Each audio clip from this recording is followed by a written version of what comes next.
V dnešní uspěchané době je advent u většiny lidí spojen především s předvánočním schodem.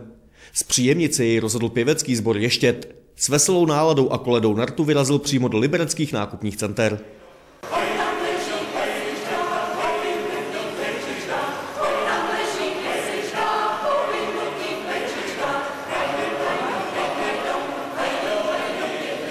Ještěd je sbor s velkou a dlouhou tradicí. My jsme byli založeni v roce 1907 a to jako protest proti tomu, že když císař Franz Josef přijel do Liberce, tak mu tady zpívali jenom němečtí zpěváci. A tak se sebrala skupina lidí z Čech a zkrátka založili hudební sdružení Ještěd.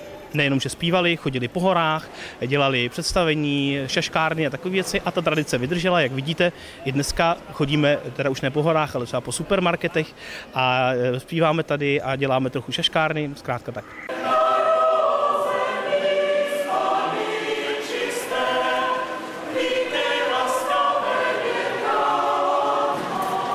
My jsme chtěli našim návštěvníkům zpříjemnit nákupy. A čím jiným jim trošku zpříjemnit nákupy, než se zastavit, zaposlouchat se do tradičních kolet. A myslím, že se to povedlo, protože i ten nástup byl bombastický. Sbor Ještěd nastoupil už s písní, a takže návštěvníci nejdříve mohli zaregistrovat zpívající dav na pasáži, který se posunoval směrem k vánočnímu stromu.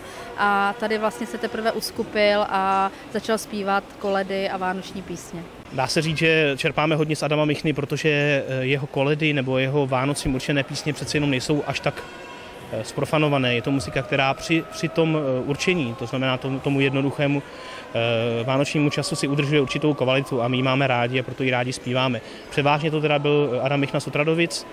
No a to průvodní slovo to je jenom tak proto, aby jsme nespívali durch tady v tom obchodním domě, ale aby také lidé z toho měli nějakou informaci zkrátka, protože samozřejmě lidé, kteří tady nás slyší, tak to nejsou diváci, kteří si vybrali vážnou hudbu a přišli do kostela za námi, a to jsou lidi, kteří se tady náhodou myhli kolem, takže aby aspoň věděli, o čem se v tu chvíli zpívá, nebo o co se jedná, nebo jak stará je ta hudba. V následujících dnech čeká sbor Ještěd několik již tradičních vystoupení. Rybovu českou mši vánoční přednesou 22. prosince v kostele svatého Pankráce v Jítravě, 26. prosince v kostele svatého Antonína na Sokolovském náměstí v Liberci a 6. ledna v Marienkirche v německé Žitavě. Petr Mikula, televize RTM.